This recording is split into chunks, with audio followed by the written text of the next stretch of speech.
एक महिला होती है जो अपने घर से बाहर निकलती है और फैक्ट्री जाने के लिए तैयार होती है। फैक्ट्री जाने के लिए महिला को ऑटो से जाना पड़ता है, तो महिला रोड के किनारे खड़ी होती है। एक ऑटो ड्राइवर अपना ऑटो लेकर आता है और महिला उस ऑटो पे बैठ लेती है। बैठने के बाद वो ऑटो ड्राइवर महिला को उसकी फैक्ट्री छोड़ देता है और वापस शाम के 5 या 6 बजे ऑटो ड्राइवर वही आता है और महिला को उसके घर तक छोड़ देता है। ऐसा 4-5 दिन चलता है। बस यहीं से कहानी की शुरुआत होती है। मैं मुकेश कुमार स्वागत करता हूं आपका अपने YouTube चैनल में। रात्रि के 8 बज चुके हैं। कहानियों का जो सिलसिला है वह लगातार जारी है। तो कहानी की शुरुआत ये होती है। आज की जो कहानी है ये हमारे पास उत्तर प्रदेश बाराबंकी की है और घटना 14 जुलाई सन 2023 की है। एक महिला होती है जिसका नाम होता है रीना और एक ऑटो ड्राइवर होता है जिसका नाम होता है सतीश और महिला का जो पति होता है उसका नाम होता है हरिश्चंद्र। तो हरिश्चंद्र और रीना के 3 बच्चे होते हैं। हरिश्चंद्र जो होता है वो वेल्डिंग का कार्य करता है। मिर्ज़ापुर में एक थाना क्षेत्र होता है अगलहाट थाना क्षेत्र में हरिश्चंद्र जो है एक वेल्डिंग की दुकान पे काम करता है और उसकी जो पत्नी होती है रीना, वह एक छोटी सी फैक्ट्री में पासे में काम करती है जो कि ऑटो से आती और जाती है। और ऑटो ड्राइवर होता है जिसका नाम होता है सतीश। तो ये घटना जो है 14 जुलाई सन 2023 को घटती है।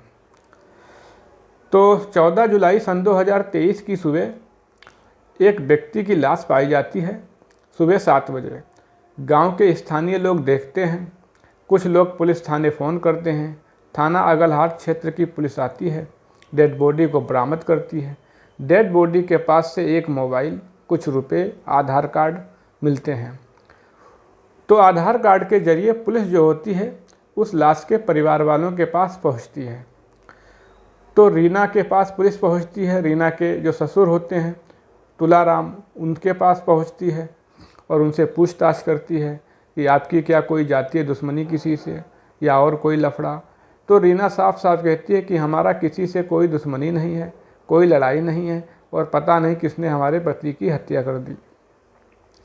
धीरे धीरे स्थानीय लोगों से पूछताछ की जाती है। क्षेत्र में सभी लोगों से पूछताछ की जाती है और जो भी सतीश से और रीना से जुड़ी हुई कड़ियाँ होती हैं उनको पुलिस खंगालती है। 2-3 दिन बीत जाने के बाद जब जो हरीश होता है रीना का पति, उसका कुछ पता आता नहीं चलता है, उसके अपराधी का कोई पता आता नहीं चलता है। तो बाद में उसके मोबाइल को लेती है और उस मोबाइल का CDR निकालती है। जब मोबाइल का CDR निकालती है तो उसमें जो है रीना की एक फ़ोन से बात होती है। जिस दिन 14 जुलाई सन 2023 को जिस दिन हरिश्चंद्र की हत्या हुई थी उसके 24 घंटे पहले रीना एक व्यक्ति से लगभग 40 से 45 बार बात करती है। अब पुलिस को लग रहा था कि उन्होंने असली कातिल पकड़ लिया। तो पुलिस उस व्यक्ति जिसने ऑटो ड्राइवर यानी कि जिससे रीना बात किया करती थी अपने पति के फ़ोन से, उसको गिरफ्तार करती है। उसका नाम सतीश होता है। और इधर रीना और सतीश को जब पास पास बिठाया जाता है, CDR की फ़ोटोकॉपी रखी जाती है। जब उनसे पूछा जाता है तो रीना खुद को बहुत देर तक नहीं रोक पाती है। पहले तो वह मना करती है कि हमारा कोई हाथ नहीं है, हमने कुछ नहीं किया, हमारा जो है कोई गलती नहीं है। जब CDR दिखाया जाता है और रीना से पूछा जाता है तो सतीश ऑटो ड्राइवर जो होता है और रीना दोनों जो है कबूलनामा करते हैं। कबूलनामा ये करते हैं, रीना कहती है कि मैं एक फैक्ट्री में काम करती हूँ और मेरे पति जो हैं वेल्डिंग का काम करते थे। तो रीना जब फैक्ट्री जाया करती थी तो एक दिन वो ऐसे ही रोड के किनारे खड़ी थी, बहुत तेज़ धूप थी और तो ऑटो ड्राइवर एक आता है और उस पर रीना बैठ लेती है। ऑटो ड्राइवर की उम्र वही 30 साल के करीब होती है और रीना की उम्र जो है वही 35 साल के करीब होती है। जब ऑटो ड्राइवर के साथ ऑटो पे बैठ के रीना जो है फैक्ट्री जाती है तो उन दोनों के बीच में जो है दोस्ती का सिलसिला शुरू हो जाता है। अब ऑटो ड्राइवर अपना फ़ोन नंबर रीना को और रीना का फ़ोन नंबर ऑटो ड्राइवर के पास पहुंच जाता है। अब वही ऑटो ड्राइवर पर डे एक निश्चित टाइम पर रीना को फैक्ट्री लेकर जाता था और वापस फैक्ट्री से घर छोड़ देता था। इस प्रकार उनकी दोस्ती का सिलसिला बहुत ऊंचाई तक पहुंच गया। वो एक दूसरे को जो है कंट्रोल नहीं कर पाए, उनमें दोस्ती शुरू हुई, दोस्ती के बाद प्यार, और प्यार के बाद जो है अवैध संबंध करने लगे, अवैध संबंध बनाने लगे। ये बात जब धीरे धीरे उसके पति हरीश को पता चलती है तो हरीश अपनी पत्नी को डांटते हैं, समझाते हैं, और समझाने के बाद जो है रीना जो है कुछ दिन के लिए मान जाती है। जब रीना कुछ दिन के बाद लिए मान जाती है तो उनके बीच में सब कुछ सामान्य हो जाता है। सब कुछ सामान्य होने के बाद रीना जो है फिर से ऑटो ड्राइवर से बात करने लगती है, और फिर हरीशचंद्र जो है अपनी पत्नी को पीटता है, मारता है। अब ऑटो ड्राइवर जो है उसको भी धमकाता है। कुछ दिन ऐसे ही चलता रहता है। हरीश जो होता है अपनी पत्नी को बहुत समझाता है, लेकिन पत्नी फिर भी नहीं मानती है। एक दिन रीना ऑटो ड्राइवर के पास फ़ोन करती है, कहती है ये जो हरीश है हमारे रास्ते का बहुत बड़ा कांटा है, हम आपसे शादी करना चाहते हैं।